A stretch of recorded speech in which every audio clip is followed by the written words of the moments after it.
felt good about themselves because the dad never said, I'm proud of you. I love you. I got approval from my dad. My mum was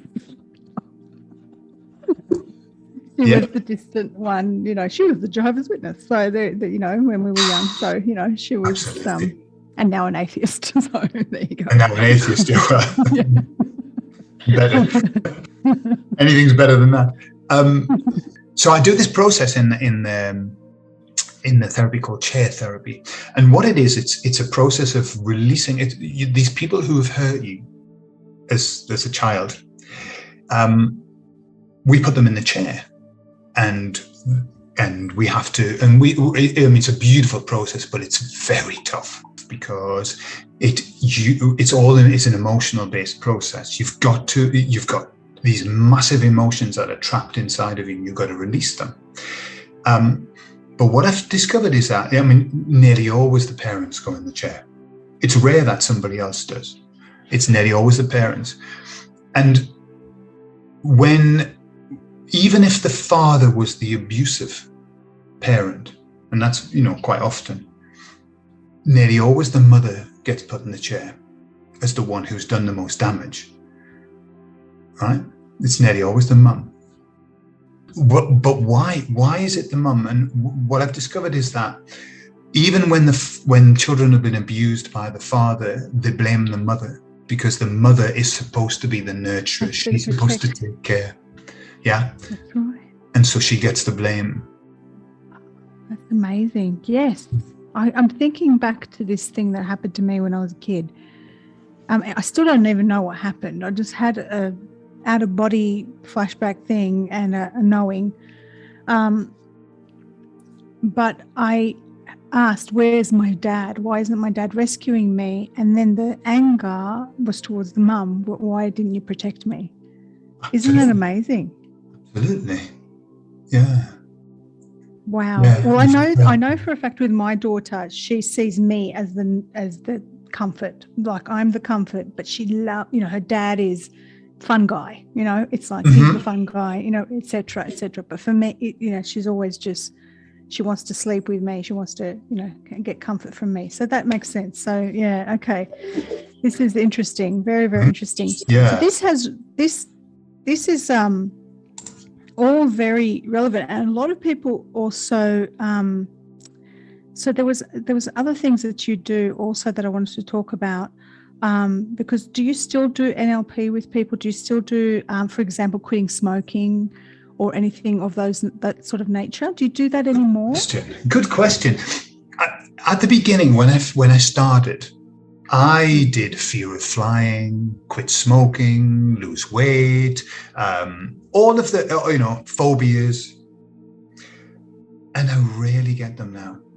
I really, it's almost like there's been a shift in what people need. And they're coming because there's what I would say emotionally wounded. That's the people I work with who've been emotionally wounded, and I help them with processes to release all of that emotion and to get balanced again. For example, let's do the weight loss thing. Yeah. So when somebody says to me, I need to lose weight, can you help me to lose weight? Right? What I say to them is, right, but we can't work on weight loss straight away. Weight loss is the very last thing. Basically, weight issue is a symptom. Yeah. Symptom. Yeah. Exactly. So we've got to go back. We've got to go back and find out what on earth happened.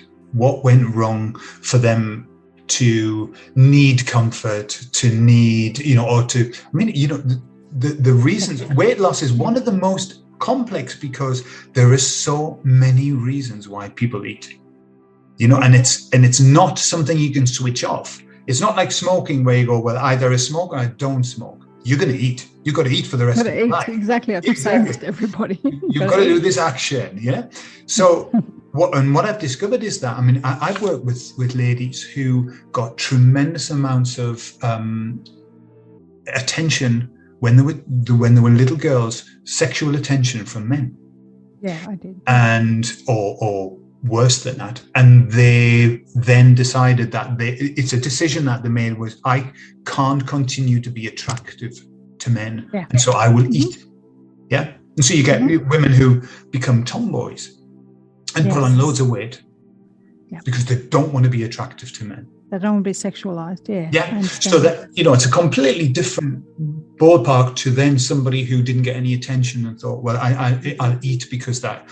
But, other things like parents what happens? A child falls over and cries. What does a parent do? Oh, here, have some chocolate.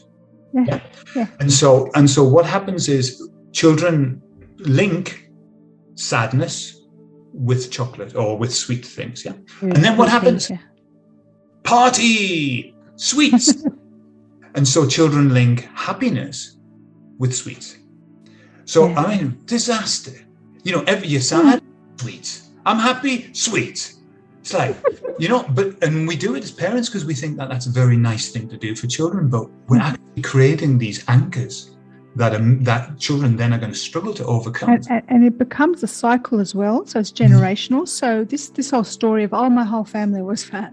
It's a generational thing. A lot of people a lot of cultures, as you know, show their love with food. So the mother or the matriarch is always feeding the family. This is how she shows love. I know this for myself is that the one time my mother showed us, true engagement and love was with her food, and she taught us how to cook when we were young, and she taught us how to do these things. So that association with love, affection, nurturing, giving, all of these things is it's hardwired, right? Yes. And then you do that for your kids, because I know I do that with my daughter. It's like, okay, what do you want to eat now? Are you okay? And it's the one time there's this real engagement. So I understand that there is this hardwired thing with people. It's such a difficult, complex thing, isn't it? And so are you also noticing, because one thing that came through in a recent session I had where, I kind of tapped into some things that were going on in the world, is that there's going to be this kind of flip of right now we're in this mucky stage where all this stuff is being dredged up, all the truth is being exposed, but with it is a lot of the trauma and the hurt and the pain and the mess that it's all like a bundle of wool that's all tangled up, right? And with all this mess. But then there's this sense of an energy shift where you've got the exposed things now of this is what I have to work on, but we've got all this walking wounded, but that there is this sense of people are ready just to step up and get the help, right? This is the feeling that I got, is that there's this switch, but we've got all these walking wounded, but okay, I know now, I need help, right? So have you noticed that there are people who their quest seems to be more spiritual now? Their quest seems to be more on the spiritual levels of wanting to dive deep into not just this life but other lives, for example, and to find out connect all the dots as to why they are who they are, etc.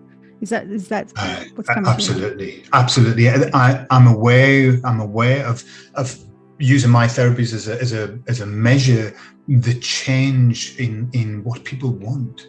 People basically the work that I do, the title I give myself virtually is a spiritual life coach. A spiritual life coach. That's kind of where everything's heading to. I know we mentioned before about the guides that I have, the emissaries. The emissaries of God. Yeah, 3 years ago they came to me, and they now really they keep repeating. We're just seeing the big wave of the Great Awakening happening. Okay, because they came 3 years ago saying, you've got to give a message about the Great Awakening coming. It's good news. Got to get ready. Okay, and so that's basically the message that I've been giving. And now what they said is that the Great Awakening, really, that wave is just starting now. We are not part of the Great Awakening. We are the pioneers. We are the front runners, the ones putting lights on the path, but the wave is coming. And they said, but the Great Awakening is not what's important. It's the great healing that's going to follow. And they use the words of the great healing, which I've seen around actually as well. And that's why I started this. Yeah, exactly. I mean, we're all being drawn in the same place. We know what's coming.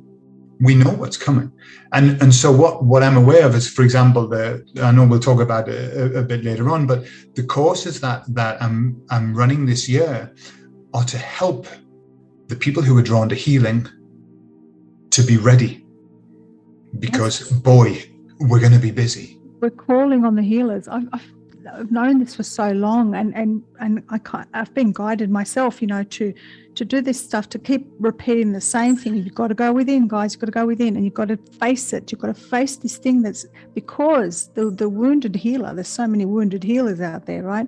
But they've been drawn to heal others. But you can't do it until you're doing the work yourself. Sometimes I'm working on something all week in myself, right?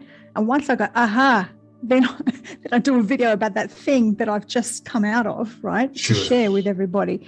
Sure. And so, but now we've got all these people who are not just the walking wounded, because we're all wounded in some way or another, but there's so many feeling that calling. They're feeling that calling. They're leaving their jobs. So the situation in the world has kind of forced upon them this surrender, just like what happened to you.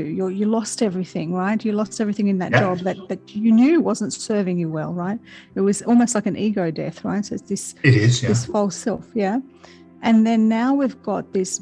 This is why I wanted to highlight all of these wonderful healers who will also inspire those who are called to do so to perhaps look into these modalities. And that's what we're talking about with you. And that's why I was like, you've got to get on my show, because I myself have always wanted to learn hypnotherapy. Always.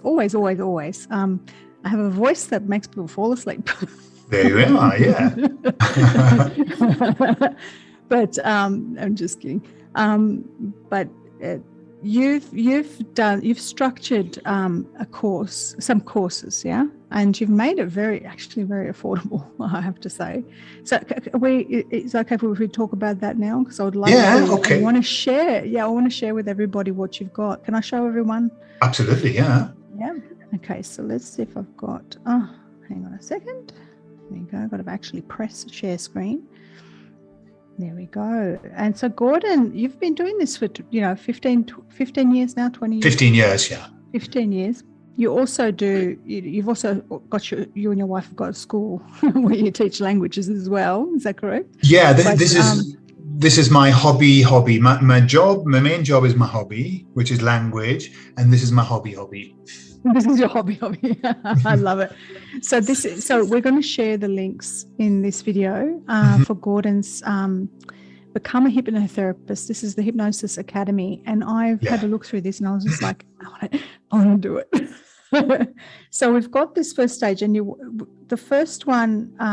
Will you be running them over and over again, or is it just we're going to start off with these? Yeah. What I mean, this is just the first blush of this is what I want to do. What I'm aware of is that whoever does any of the other courses, the very first course they must do is the clinical hypnosis, because that is we use that as the basis for everything that we do. So where that I'm going to have to run more of those across the year, because people will be coming in later saying, hey, I want to be able to do these courses. They're going to have to be able to have the clinical hypnosis.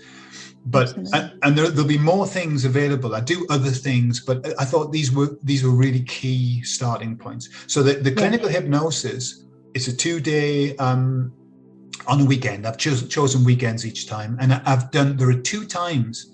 There are times, the time that works well for people who are in your time zone, in Australia, New Zealand, all of that. And then there's a time for those who are in the US. So in one day, there are 2 courses that are running. Right, fantastic. And that's brilliant. And basically what happens is you join the course, you'll be part of a Telegram group if you've got Telegram, and everybody on the course will be practicing with one another during the following week or the weeks afterwards, okay?